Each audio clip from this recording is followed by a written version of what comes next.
देश में किसानों की स्थिति को बेहतर बनाने के लिए और आधुनिक तकनीक के साथ खेती में जुड़ने के लिए सरकार के द्वारा करीब करीब हर राज्य के हर जिलों में कृषि विज्ञान केंद्र खोले गए हैं। और ये कृषि विज्ञान केंद्र यानी कि केवीके की सबसे बड़ा मोटिव क्या होता है, इसका उद्देश्य क्या होता है, इसके कार्य क्या होते हैं और क्या ये किसानों को किस तरह से मदद करता है, वो आज हम आपको बताने का प्रयास करेंगे। और इसके लिए हम बिहार राज्य में हैं और बिहार राज्य की राजधानी पटना के कृषि विज्ञान केंद्र बाढ़ आए हुए हैं।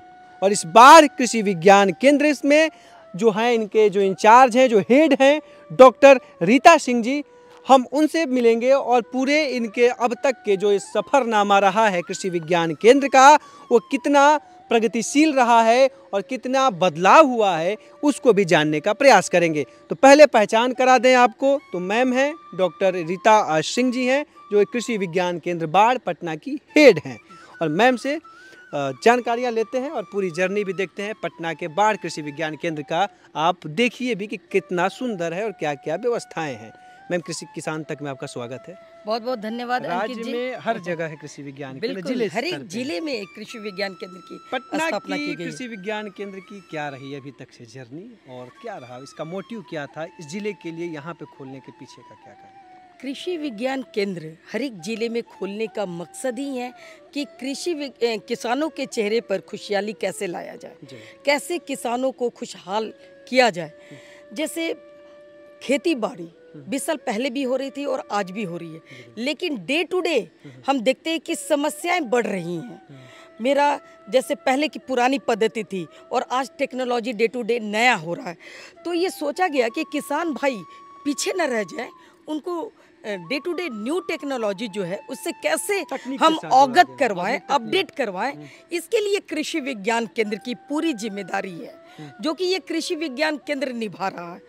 तो प्रसार कार्य में पूरी तरह से ये कृषि विज्ञान केंद्र पूरी निष्ठा से पटना का थोड़ा अपना कृषि विज्ञान केंद्र, खासकर पटना कृषि विज्ञान केंद्र का हम कहना चाह रहे हैं कि पहला कार्य इसका है, जो भी तकनीकी है वो फसल उत्पादन से लेके सब्जी उत्पादन हो, चाहे अनाज उत्पादन हो, चाहे बहुत सारे कुटीर उद्योग है हमारा, जैसे मुर्गी पालन, मछली पालन, मशरूम उत्पादन, अजोला उत्पादन, ठीक है ना। घर बैठे महिलाएं कैसे कमा सकती हैं, आर्थिक रूप से और सामाजिक रूप से कैसे सशक्त बन सकती हैं, युवा वर्ग कैसे आगे बढ़ सकता है, इन लोगों को कैसे हम इन लोगों में कौशल विकास करें। जैसे माननीय प्रधानमंत्री मोदी जी का बिहार कौशल मिशन के तहत हम लोग बहुत सारा प्रशिक्षण कार्यक्रम भी, जैसे मशरूम उत्पादन, मधुमक्खी पालन, फिर से माली ट्रेनिंग के थ्रू भी उनको आगे बढ़ा रहे हैं। और साथ ही साथ जो और केवीके से अलग करता है हमारा पटना कृषि विज्ञान केंद्र है, सामुदायिक रेडियो स्टेशन, जहां हम वैज्ञानिक लोग हर एक कृषि विज्ञान केंद्र में 5 से 6, बहुत जगह 2 से 3 हैं वैज्ञानिक, तो हम लोग डोर टू डोर सेवा करना होता है। जिला चूँकि बहुत बड़ा है, हम लोग बहुत हद तक नहीं पहुंच पाते किसानों तक, तो वहां पहुंचाता है हमारा सामुदायिक रेडियो स्टेशन। कितना है इसका भी रेंज? जो 20 किलोमीटर के 20 किलोमीटर के आसपास। बिल्कुल। और बहुत सारे इंफॉर्मेटिव चीज़, तरीका अलग है, जैसे खेती बाड़ी वगैरह को नुक्कड़ नाटक के रूप में बहुत सारे सामाजिक सोशल तत्वों को भी हम लोग बताते हैं इसके थ्रू। हम चाहेंगे थोड़ा सा मैम का दिखाते भी चले। तो मैम, ये जो है पूरा जर्नी, लेकिन एक चीज़ मैं जानना चाहूँगा कि कृषि विज्ञान केंद्र की गाँव को कनेक्ट के किसानों को जोड़ने का मेन माध्यम क्या है, कैसे जोड़ते हैं आप, कैसे उनको बताते करते हैं? जैसे कि कृषि विज्ञान केंद्र ये अगवानपुर में स्थित है, अगवानपुर बाढ़ में है। तो सबसे पहले हम लोगों को जो भारत सरकार का इंस्टीट्यूशन है, वहाँ से आदेश, दिशा निर्देश मिलती है कि आप 5 गांव को अपनाइए। और ये 5 गांव में देखिए, करने तो पूरे जिले के गांव में हम लोगों को हर एक प्रखंड तक पहुंचना है, लेकिन इस 5 गांव को हम लोग गोद लेते हैं। मतलब कि 5 गांव में सभी वैज्ञानिक, सभी लोग जाके ईच एंड एवरी सभी चीज़, जैसे हुआ धान, गेहूं, फसल उत्पादन, सब्जी उत्पादन, मुर्गी पालन, जितने भी नई तकनीक है, इस गांव में हम लोगों को शामिल करना है। नया नया जो भी इंटरवेंशंस हैं, और बहुत ज़्यादा एक्टिवली सभी साइंटिस्ट इसमें पार्टिसिपेट करते हैं, क्योंकि उस 5 गांव को मॉडल गांव के रूप में विकसित करते हैं। अच्छा, वो मॉडल जो चीजें आप जी। वहाँ पे प्लांट जो करती हैं हाँ। प्रैक्टिकल, वो उसका एक छोटा सा आप केवीके में भी करते हैं कि वहीं पे आप? बिल्कुल केवीके में भी करते हैं, दोनों जगह। सो दैट कि जो किसान भाई आए, आप देख सकते हैं कि डिफरेंट डिमोन्स्ट्रेशन यूनिट लगी हुई है, जैसे वर्मी कंपोस्ट का, मुर्गी पालन का, मशरूम उत्पादन का, अजोला उत्पादन का, ताकि जो और प्रखंड और गांव के जो किसान भाई, महिला किसान विजिट करते हैं, तो ये थ्योरेटिकली टोटली कृषि विज्ञान केंद्र महिला किसान या किसान भाइयों को प्रायोगिक तौर पर जानकारी देता है, देखे ताकि जाने और इसको अपने यहाँ केंद्र अपने घरों पर करें। अब तक की उपलब्धियां क्या रही हैं कृषि विज्ञान केंद्र पटना की, जो मैं जानना चाहूँ? सबसे बाढ़, महत्वपूर्ण काम दलहन क्षेत्र में बहुत आगे है। अच्छा, ठीक है। और ये CFLD प्रोग्राम भारत सरकार की है, क्लस्टर फ्रंटलाइन डिमोन्स्ट्रेशन, मतलब सामूहिक रूप में दलहन की खेती के लिए 2015-16 में हम लोग किसानों के बीच इसको ले गए, क्योंकि लोग एक एक करके थोड़े थोड़े ज़मीन पर करते हैं, तो जो है लोकल वेराइटीज़ लगाते हैं, चना मसूर मटर अरहर की, लेकिन हम लोग किसानों के बीच में ले गए एक से एक नया वेराइटी, जिसमें कि उत्पादन अधिक हो और रोग कीट व्याधि का प्रकोप कम हो। तो जब बड़े पैच में हम लोग ले गए तो किसान भाई उसका रिजल्ट देखे, और वो बड़े स्तर क्लस्टर का मकसद ही है कि उसको देख के और गांव वाले को मतलब देखने को, अरे ये प्रभेद बहुत अच्छा है। कितने हेक्टेयर में बढ़ा है आपके जरिए कृषि विज्ञान हाँ, केंद्र? ये बात बहुत अच्छा बोले। ये तो टाल क्षेत्र है, अभी तो 30,000 हेक्टेयर में दलहन की खेती हो रही है, लेकिन मुकामा वाले इलाके। हाँ बिल्कुल, लेकिन अभी जो CFLD का जो चल रहा है हमारा, ये 10,000 हेक्टेयर से भी अधिक देख देख के किसानों के बीच में ज़्यादा इम्पैक्ट होता है, अरे वो अच्छा कर रहा है। तो जहाँ हमारा चल रहा है किसानों के बीच, और जो देख रहे हैं वो भी डिमांड कर रहे हैं कि नहीं हमें भी चाहिए, ये वेराइटीज अच्छा कर रहा है, अगले साल वो डिमांड करते हैं। अच्छा काम हुआ है, चना मसूर मटर 10,000 हेक्टेयर में आपने बढ़ाया है। पहले क्या उससे ज्यादा, पहले क्या था? लोकल वेराइटीज लोग लेते थे, करते थे। सीमा बहुत कितना, कम। सीमा कितना था? सीमा तो हमको लग रहा है कि 200-300 में बीघा में था। हाँ, आज 10,000 हेक्टेयर में दलहन की खेती कृषि विज्ञान से प्रेरित होकर।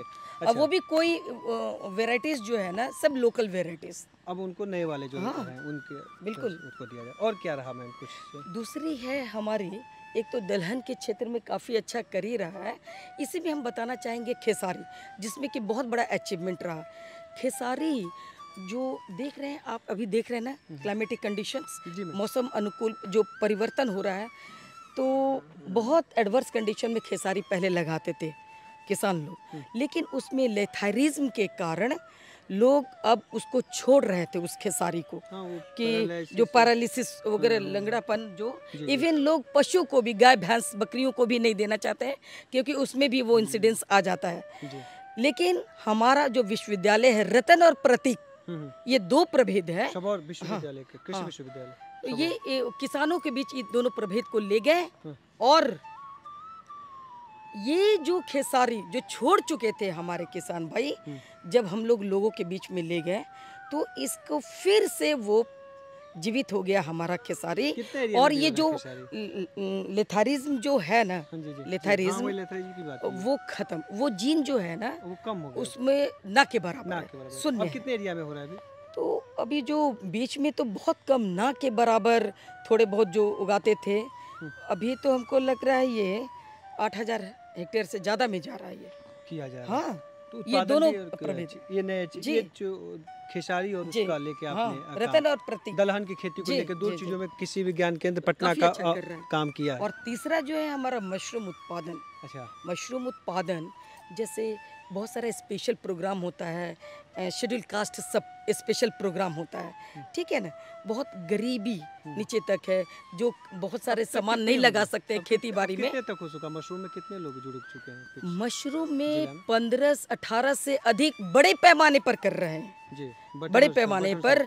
वो आज भी बटन का मशरूम AC लगा के उत्पादन कर रहे हैं, क्योंकि उनको दाम मिल रहा है। और 800 से अधिक परिवार जो है घरेलू स्तर पर मशरूम उत्पादन कर रहा है। हाँ, इसमें मेन अचीवमेंट है बाढ़ केवीके का कि तकनीकी तो बताएं, लेकिन जो बीज के लिए हमारे किसान भाई मारी भागलपुर जाते थे, पटना तक, वो भी अच्छे बीज मिले कि नहीं मिले, अलग अलग प्राइवेट संस्था से लेते थे, तो बहुत लोग छोड़ चुके थे कि अरे बीज तो मिलता नहीं है, छोड़ो हटाओ।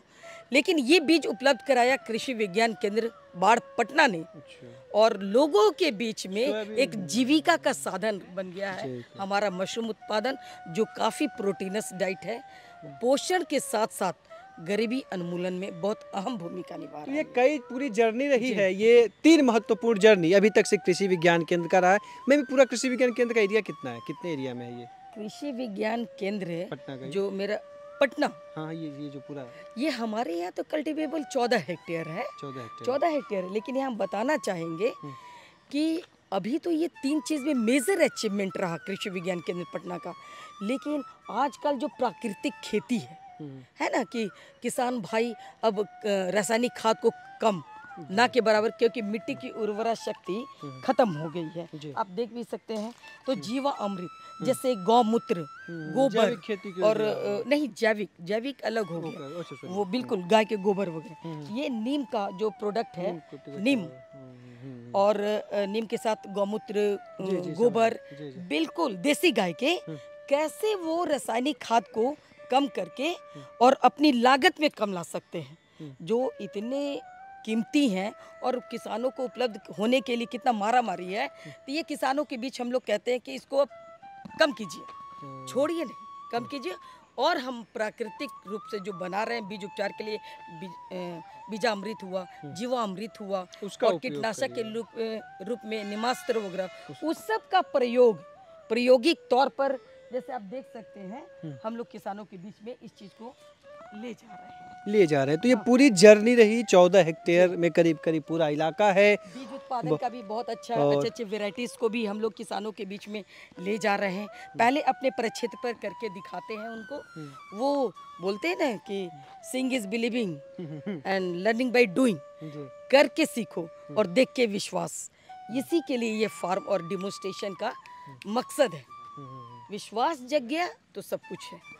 तो जी हाँ, ये है कृषि विज्ञान केंद्र बाढ़ पटना, राज्य की राजधानी पटना का कृषि विज्ञान केंद्र। और यहाँ पे हर तरह से किसानों को नए नए अवसर, तकनीक के साथ जोड़ने का पूरा प्रयास किया जा रहा है। साथ ही साथ रासायनिक खादों के उपयोग को कैसे कम किया जाए और उसके जगह पे दूसरे अन्य विकल्प को कैसे आप प्राकृतिक खेती और कई तरह के जो खाद, जैविक खाद, तमाम तरह की जो जैविक खेती है इसमें कैसे जोड़ा जाए, इसको लेकर लगातार कार्य किए जा रहे हैं।